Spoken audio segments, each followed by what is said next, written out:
சபாவில் சுமார் 5.3 million ringgit மதிப்பிலான வனவிலங்கு பாகங்களை போலீசார் பறிமுதல் செய்துள்ளனர்.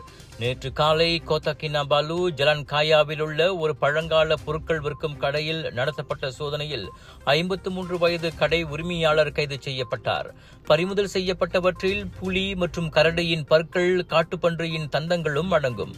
தவிர மிகவும் அரிதான 13 பெசுவார் கற்கள், சுமார் 2.3 கிலோகிராம் எடையுள்ள குருவிக்கூடுகளும் கைப்பற்றப்பட்டன.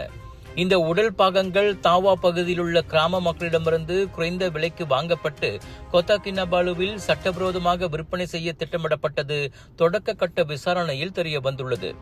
முறையான உரிமமின்றி இந்த பொருட்களை வைத்திருந்ததற்காக கடை உரிமையாளர் மீது சபா வனவிலங்கு பாதுகாப்பு சட்டத்தின் கீழ் நடவடிக்கை எடுக்கப்பட்டு வருகிறது. வணக்கம் மேக்ஸ், உங்கள் புதிய OTT உலகம். எல்லா வகை தகவலும் பொழுதுபோக்கும் ஒரே இடத்தில்.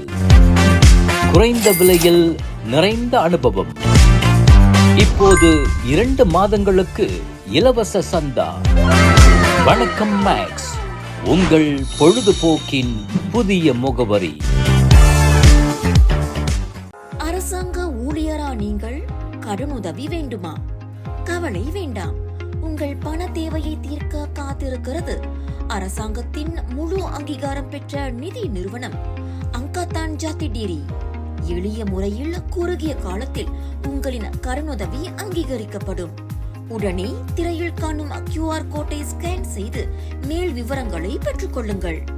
இது ஒரு சில நிபந்தனைகளுக்கு உட்பட்டது.